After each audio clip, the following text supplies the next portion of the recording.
selamat sore. Untuk Detikers yang sore hari ini langsung melihat wajah saya dengan penampilan yang cukup sedikit berbeda.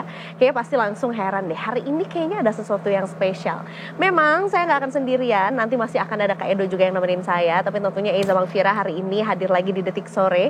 Nggak cuma hore-hore dan juga nggak cuma membacakan berita atau keseruan hari ini aja. Tapi ada satu yang spesial, yaitu adalah Sekar Agni Negeri. Nah, kali ini kita tentunya seperti Sekar Agni Negeri sebelumnya juga kita akan berjumpa dengan sosok-sosok wanita yang luar biasa di Indonesia yang punya atribusi yang luar biasa untuk Indonesia juga, termasuk juga kita akan kupas sebetulnya kisah suksesnya dari para serikan di Indonesia ini tuh apa sih gitu ya. Oleh karena itu tentunya saya akan memanggilkan dulu partner saya sebelum akhirnya kita berjumpa dengan satu sosok yang luar biasa ini. Langsung saja Eduardo Simorangkir, hai. Halo Detikers semuanya, balik lagi Detik Sore dan kita langsung sambut saja narasumber kita yang sangat spesial di awal Detik Sore hari ini. Ada Ibu Tri Andayani, Direktur Utama PT Pelni di sini. Selamat sore Ibu. Selamat sore. Datang di Detik Sore. Mas Edo. Ibu Anda, senang banget kembali bertemu dengan Bu Anda dan terima kasih sudah mau menyempatkan hadir di studio jauh-jauh nih. Habis berlayar dari mana Bu Anda? Kemarin terakhir aku berlayar dari Parepare ke Makassar. Oh, itu perjalanan yang lumayan 7 jam, panjang ya, 7 jam ya Bu ya. Apa yang Ibu paling sukai dari berlayar? Maksudnya kan kita tidak setiap hari gitu ya berlayar, kadang-kadang mudik pun jalur darat gitu ya. Apa yang paling Ibu sukai dari berada di atas laut? Saya tuh kalau di atas laut tuh yang saya nikmati itu ya laut itu sendiri gitu. Biasanya saya kalau malam gitu ya, kemudian saya nikmati bintang-bintang gitu ya. Syukur-syukur kalau pas purnama gitu kan. Terus kalau ada bintang jatuh, gue langsung make a wish. Tahu aja. Emang gitu. Gitu ya. Make a wish gitu. Kemudian kalau pagi sampai siang tuh kadang-kadang suka ada lumba-lumba gitu. Oh, Surabaya, Makassar tuh saya juga pernah berlayar ya. Gitu. Jadi itu menarik sekali. Seru ya berada di tengah laut. Dan juga kenapa Bu Anda di sini adalah karena kita tahu Bu Anda adalah sosok wanita yang memimpin sebuah perusahaan yang berada di industri yang didominasi sebenarnya sama pekerja pria gitu. Dan Bu Anda sendiri sebenarnya bahkan sebelum sampai ke Pelni pun juga sempat ada di Land sebelumnya, itu juga masih BUMN juga sebenarnya dominasi pria juga. Kayak you always been surrounded by so many men out there. Kayak gimana? Ada tantangan nggak Bu ketika berada di kondisi kayak gitu? Sebenarnya menurut saya tantangan itu di mana saja pasti ada ya. Memang ketika kita menjadi top leader, kita seorang wanita di satu industri yang mana itu didominasi oleh pria, itu sesuatu yang menantang menurut saya. Awal mula ketika saya di Pelni pun demikian. Dari 5.500 pegawai di Pelni nih, Mas Edo, Mbak Isa, itu sekitar 4.800 itu laki-laki. Jadi perempuannya cuma 700. Dan 3.700 itu di kapal. 1.800 diantaranya di darat, di kantor pusat sama kantor cabang ya. Kita kan punya kantor cabang se-Indonesia tuh 43 kantor cabang. 43 saat ini ya. Dengan kurang lebih 30 terminal point atau sub cabang gitu ya. Di seluruh pelabuhan sampai ke cabang-cabang ke daerah 3TP, wilayah 3TP. Nah, memang ketika saya bergabung menjadi top leader di Pelni waktu itu saya merasa kira-kira mereka mau nggak ya diatur gitu, mendengarkan saya nggak ya sebagai woman leader gitu ya. Tetapi jadi pertama yang memang harus kita bekali terhadap diri kita sendiri itu adalah percaya diri. Percaya diri tentu harus dibekali oleh kompetensi ya, oleh kompetensi kita. Baik itu kita dapatkan dari knowledge ya, pendidikan, kemudian kita dapatkan dari pengalaman yang selama ini kita diberikan amanah seperti tadi Mas Edo sampaikan bahwa saya sebelumnya di Land, kemudian di Pelni juga sebagai Direktur Keuangan, kemudian ketika pandemi saya diberikan amanah di Papros TBK untuk memperkuat tim di Papros ya, karena pada saat itu kita kan pandemi COVID ya. Kemudian kembali lagi ke Pelni sebagai dirut. Dan yang kedua adalah kemauan kita untuk beradaptasi, mau belajar gitu.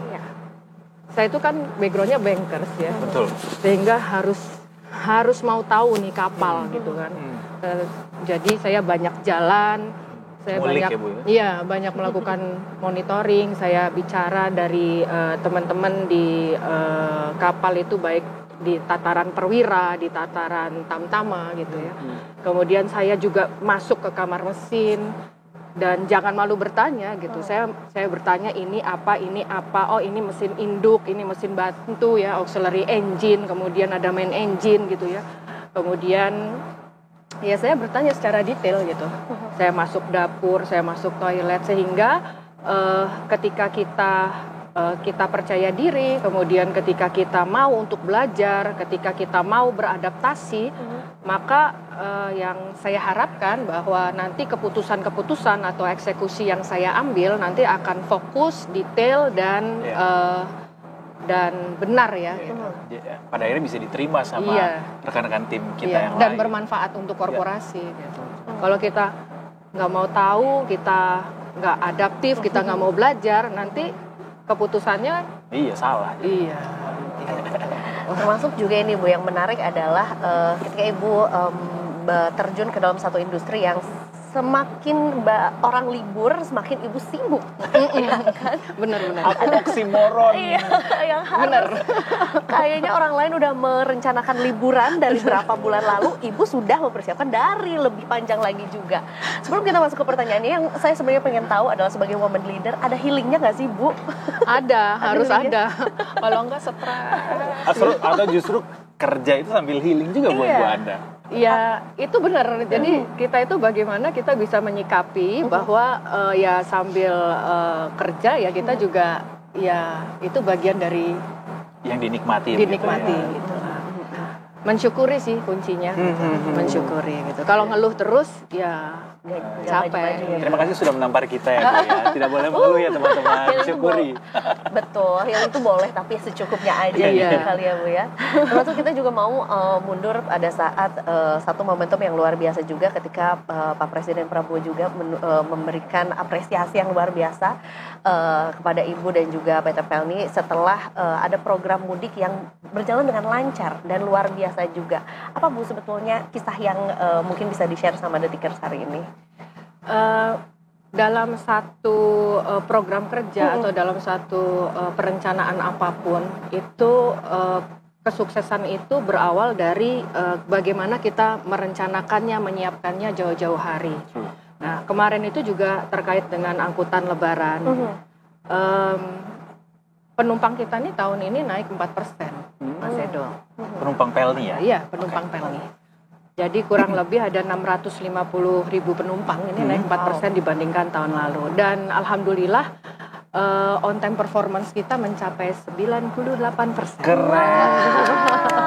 Almost 98% ya Bu ya? Iya, hampir 100%. Itu jarang sebenarnya terjadi untuk moda transportasi laut ya, atau air, karena biasanya kan banyak ada cuaca, faktor kemudian arus di laut ya, ombak, kemudian belum kan juga ada naik turun kontainer gitu ya. Nah, itu kan kontainer di atas kapal itu aja jumlahnya ratusan ya, sehingga mobilisasi naik turun kontainer, naik turun penumpang yang dalam jumlah 1.000 sampai 3.000 orang itu memerlukan waktu yang kita kan nggak bisa ayo cepet gitu. Harus dikoordinasikan dengan baik. Betul. Nah, harus kita koordinasikan dengan pengelola pelabuhan, dalam hal ini teman-teman Pelindo dan KSOP yang masih dikelola oleh pelabuhan-pelabuhan yang masih dikelola oleh KUPP. Nah, apa sih tadi kan ditanya kan? Apa rahasia suksesnya, kunci suksesnya Bu? Rahasia para bintangnya.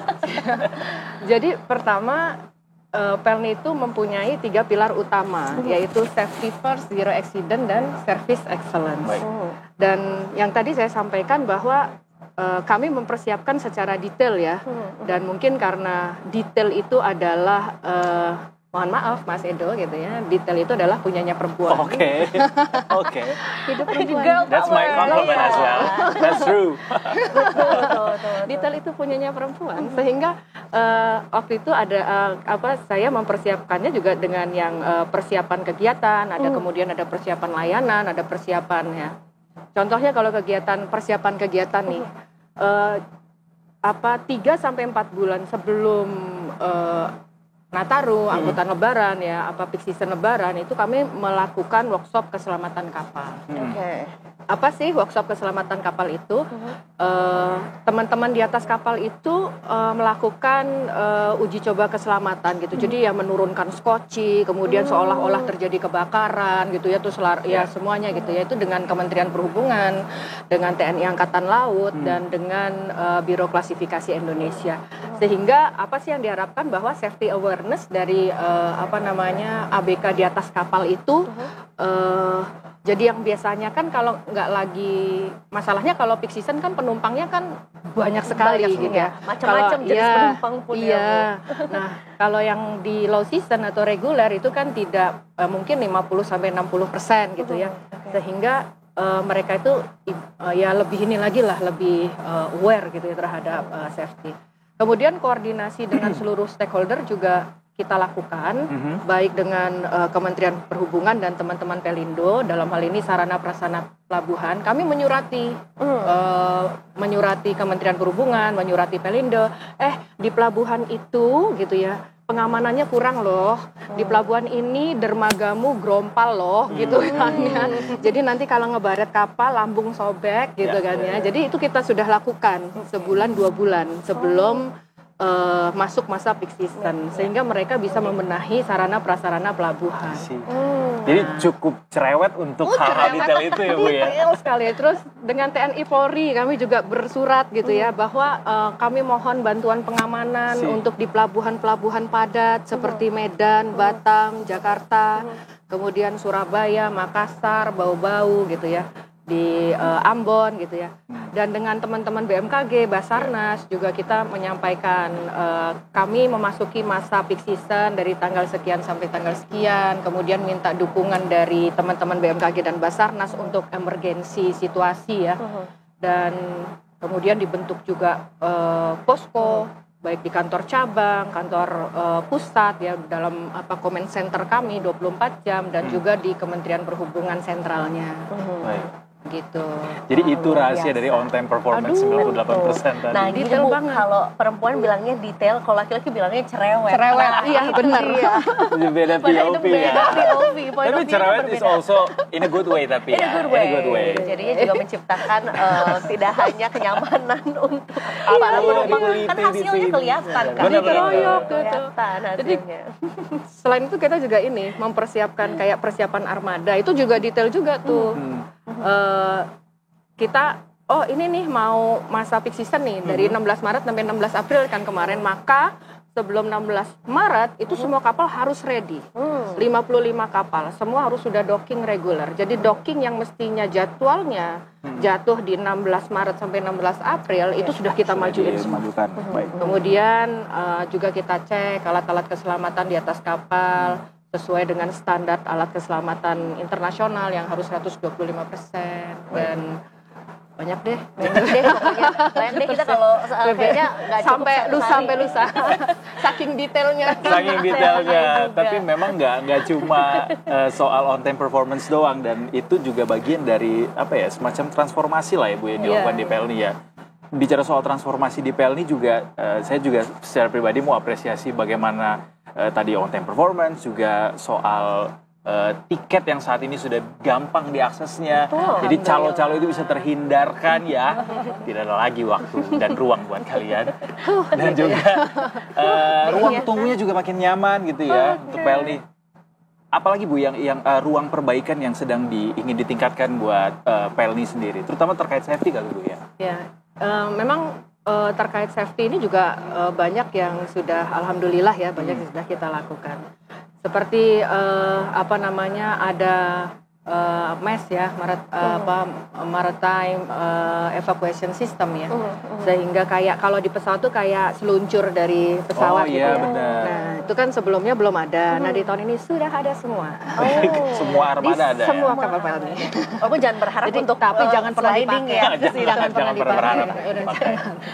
Kemudian tentu kalau alat keselamatan semuanya confirm ya. Artinya tidak ada yang kadaluarsa. Itu semua semuanya life raft, kemudian life jacket itu ada kadaluarsanya tuh, gitu. Sehingga kalau mau itu dalam kondisi baik enggak ya, kalau udah kadaluarsa ya sudah harus semua gitu. Eliminasi. Nah, terus apa sih transformasi yang kami lakukan? Itu kemarin saya membagi beberapa ya, ada di pre-onboard, onboard dan post-onboard. Kalau di pre-onboard itu beberapa aplikasi Pelni Mobile untuk informasi jadwal pembelian tiket yang tadi Mas Edo sampaikan bahwa sekarang alhamdulillah sudah lebih mudah. Ini kan untuk melayani teman-teman kita yang ada di kepulauan, yang di daerah 3TP gitu ya. Kemudian ada juga e-ticketing dan e-boarding yang untuk e-boarding pass ya, yang sekarang sudah digital. Keren. Semua udah digitalisasi. Terus ada juga integrasi sistem monitoring di command center kita, itu bisa mengetahui jumlah penumpang naik turun, kemudian jumlah kontainer naik turun dari kapal, jumlah BBM, jumlah air tawar yang kita bawa, terus sistem tracking kapal ya, real time semuanya, kondisi cuaca, kondisi keamanan di kapal melalui CCTV secara real time. Kemudian kalau di onboard itu juga kita sudah melakukan, walaupun kapalnya memang ini sudah banyak yang di atas umur teknis ya, tetapi saya menekankan kepada teman-teman bahwa kenyamanan penumpang itu yang utama gitu. Karena pelayaran itu kan pasti kan lebih dari 24 jam. Ya. Sehingga revitalisasi toilet dan dapur itu dapur untuk menjadi lebih higienis tentu ya. Kemudian revitalisasi toilet juga kami lakukan. Terus mini teater, ada loh. Jadi ada entertainmentnya. Ada entertainmentnya di dalam. Jadi buat yang mabuk-mabuk tuh bisa dihibur dulu. Udah jangan mabuk, nonton aja. Nonton aja. Mabuk laut lagi jadinya ya. Kemudian perbaikan kasur gitu ya. Dulu kan kasur kan ada yang hijau, krem apa segala macam, itu standarisasi sekarang. Seragam. Ya. Kemudian ada area permainan anak, kemudian ada fasilitas, yang tahun ini ada fasilitas komersial wifi, cuma pasti wifi ya sama kayak kita keluar negeri lah, ada paket-paket ya, paketnya ada 50.000, 100.000 dan sebagainya. Kita bahkan pas dengar cerita ini kayak, apakah ini kapal pesiar mewah gitu ya? Ternyata memang sebanyak itu upgrade yang dilakukan sama Pelni ya, untuk menjaga kenyamanan penumpang tadi. Wow, no wonder juga sebetulnya ini PT Pelni juga mendapatkan skor assessment GCG itu di 86,821. Itu masuk dalam kategori sangat baik di bawah kepemimpinan Ibu juga. Nah, aku pengen tahu sebetulnya apa arti angka itu untuk Ibu secara pribadi. Skor GCG ya. Aku pasti percaya Bu Anda pasti aku belum puas, aku mau 95. Iya, benar. Tahu tadi almost perfect ya kalau sepertinya angkanya. Aku tuh lagi membidik di atas 90 aja. Wow. Tapi itu pasti bertahap ya, butuh proses ya. Tapi kalau ini saya melihat bahwa di dalam 3 tahun masa kepemimpinan saya, alhamdulillah itu meningkat. Jadi dari baik di tahun 2022 ya, sekarang di tahun 2025 ini sudah sangat baik. Transparansi ini saya tekankan kepada teman-teman, tapi itu tidak lain harus diinisiasi sendiri dari kami jajaran BOD gitu. Jadi sehingga kami BOD harus komitmen bahwa menjadi role model yang baik bagi teman-teman semua, baik dari sisi integritas maupun dari sisi kinerja ya. Itu penting. Sehingga governance atau transparansi itu sendiri itu menjadi mudah ketika ada leader-leader yang mereka lihat untuk menjadi contoh gitu. Transparansi itu baik dari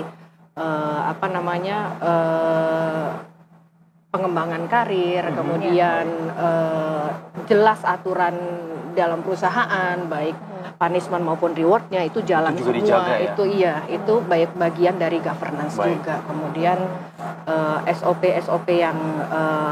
yang jelas juga gitu ya, sehingga mereka atau teman-teman itu kami semua gitu tahu mana hak, mana kewajiban dan sebagainya. Dan itu membutuhkan waktu juga ya, maksudnya itu juga salah satu bentuk transformasi yang dilakukan di dalam gitu ya, dari dalam, dan melibatkan juga ya para pegawai juga dari PT Pelni juga gitu ya, challenging juga Bu. Iya.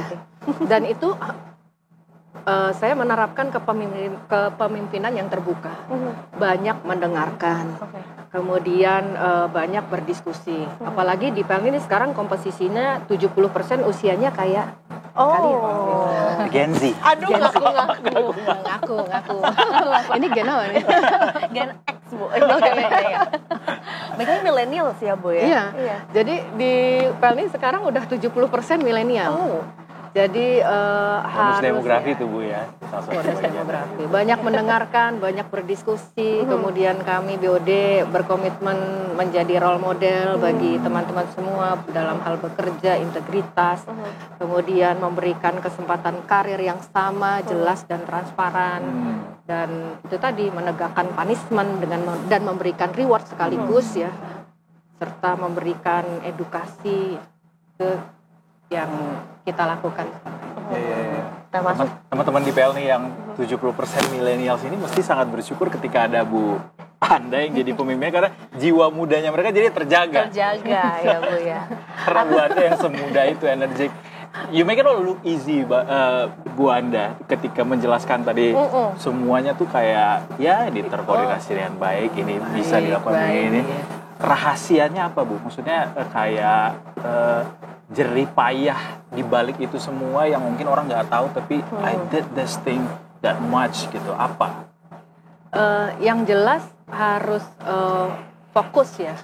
Artinya fokus itu kan ya ada di situ akhirnya ada dedikasi, kemudian ada loyalitas ya. Dedikasi, loyalitas. Iya, kepada Merah Putih ya. Karena melayani masyarakat itu bagian kan Pelni itu kan mendapatkan penugasan dari pemerintah ya.